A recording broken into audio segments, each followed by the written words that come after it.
Bismillahirrahmanirrahim. Assalamualaikum warahmatullahi wabarakatuh. Alhamdulillahirabbil alamin. Wassalatu wassalamu ala rasulihil karim Sayyidina Muhammadin wa ala alihi wa sahbihi ajmain, amma ba'du.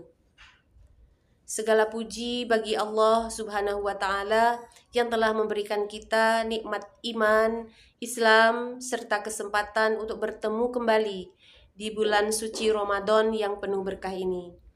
Salawat serta salam kita haturkan kepada junjungan kita Nabi Muhammad SAW beserta keluarga, para sahabat, dan para pengikut beliau hingga akhir zaman. Pemirsa yang dirahmati Allah, perkenalkan, nama saya Ibu Halimatus Sa'diyah yang biasa dipanggil dengan Ibu Halimah, yang mengampu pelajaran IPA di MTS At-Tauhid kelas 9 dan kelas 8, yang mana pada kesempatan ini di bulan suci Ramadan yang ke-20 mengajak pemirsa mengupas sedikit tentang bagaimana sains dalam Al-Quran. Pemirsa yang dirahmati Allah, marilah kita renungkan salah satu keajaiban Al-Quran, yaitu sebagaimana kitab suci ini mengandung berbagai ilmu pengetahuan yang baru dapat dibuktikan oleh sains modern.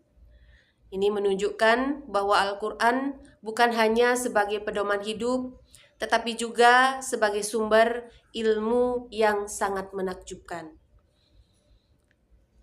Allah berfirman dalam surat Fussilat ayat 53 yang artinya, kami akan memperlihatkan kepada mereka tanda-tanda kebesaran kami di segenap penjuru dan pada diri mereka sendiri, sehingga jelaslah bagi mereka bahwa Al-Quran itu adalah benar. Ayat ini mengisyaratkan bahwa perkembangan ilmu pengetahuan manusia akan semakin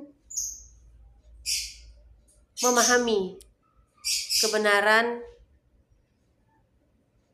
yang telah diwahyukan dalam kitab suci Al-Quran. Pemirsa yang dirahmati Allah, mari kita lihat beberapa contoh bagaimana sains modern membuktikan kebenaran-kebenaran ayat-ayat Al-Quran. Itu yang pertama, dalam proses penciptaan manusia yang tertuang dalam surah Al-Mu'minun ayat 12-14, yang artinya Allah berfirman, yang artinya, dan sesungguhnya kami telah menciptakan manusia dari saripati tanah, kemudian kami jadikan saripati itu air mani yang tersimpan dalam tempat yang kokoh. Lalu air mani itu kami jadikan segumpal darah, kemudian segumpal darah itu kami jadikan segumpal daging. Lalu segumpal daging itu kami jadikan tulang belulang.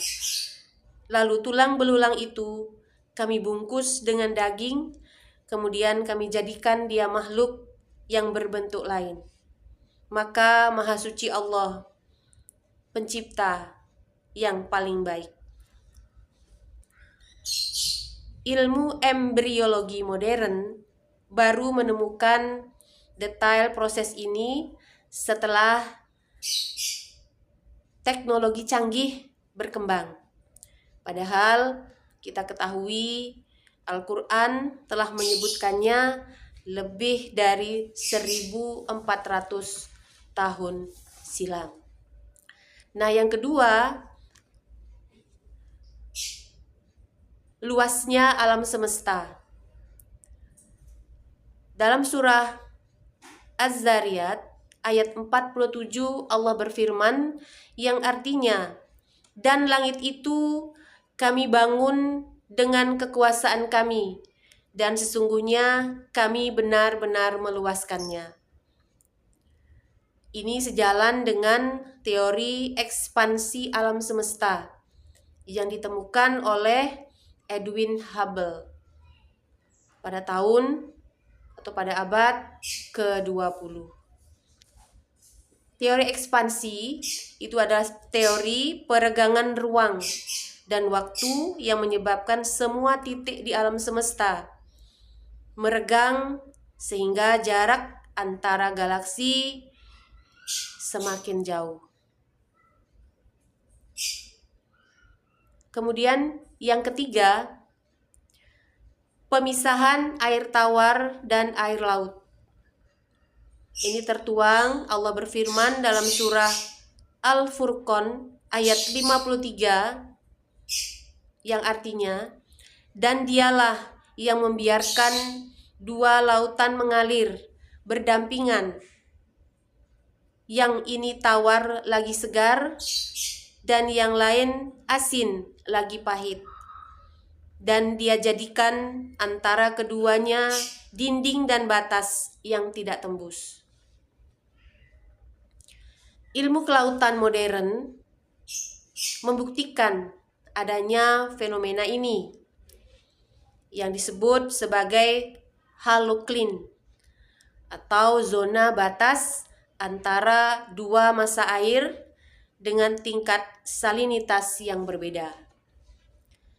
Jadi salinitas itu adalah tingkat keasinan atau kadar garam yang terlarut dalam air, tanah, atau zat cair lainnya. Kemudian yang keempat, gunung sebagai pasak bumi. Dalam surah An-Naba ayat 6-7 Allah berfirman yang artinya, bukankah kami telah menjadikan bumi sebagai hamparan dan gunung-gunung sebagai pasak? Nah, pasak di sini itu artinya yang mencegah daratan dari getaran yang tidak stabil, sehingga mencegah daratan tenggelam akibat pasang surutnya air laut dan supaya daratan tidak miring. Nah, ilmu geologi modern menunjukkan bahwa gunung memiliki akar yang menancap ke dalam bumi dan berfungsi menstabilkan kerak bumi, sebagaimana yang telah disebutkan dalam kitab suci kita yaitu Al-Quran. Kemudian yang kelima, penciptaan di dalam rahim. Allah berfirman dalam surah Az-Zumar ayat 6 yang artinya, Dia menciptakan kamu dalam perut ibumu, kejadian demi kejadian dalam 3 kegelapan. Nah, ilmuwan menemukan bahwa janin berkembang dalam 3 lapisan kegelapan di dalam rahim ibu, yaitu dinding perut, dinding rahim, dan selaput ketuban. Pemirsa yang dirahmati Allah, contoh-contoh ini hanyalah sebagian kecil dari banyaknya ilmu pengetahuan yang telah disebutkan dalam Al-Quran. Ini membuktikan bahwa Al-Quran bukan hanya sebagai kitab ibadah, tetapi juga sebagai kitab ilmu yang sangat luar biasa. Sebagai umat Islam, kita diajarkan untuk terus dan selalu belajar mencari ilmu dan mengkaji tanda-tanda kebesaran Allah. Rasulullah SAW bersabda yang artinya, menuntut ilmu itu wajib bagi setiap muslim. Oleh karena itu, marilah kita manfaatkan Ramadan ini untuk semakin mendekatkan diri kepada Allah dengan memahami dan mengamalkan ilmu yang ada dalam Al-Quran, sehingga kita benar-benar memahaminya. Semoga kita termasuk hamba-hamba yang senantiasa mendapat petunjuk dan ilmu yang bermanfaat. Amin ya robbal alamin. Sekian dari saya, kurang dan lebihnya saya mohon maaf. Akhir kalam, Wallahu muwafiq ila aqwamit thoriq. Wassalamualaikum warahmatullahi wabarakatuh.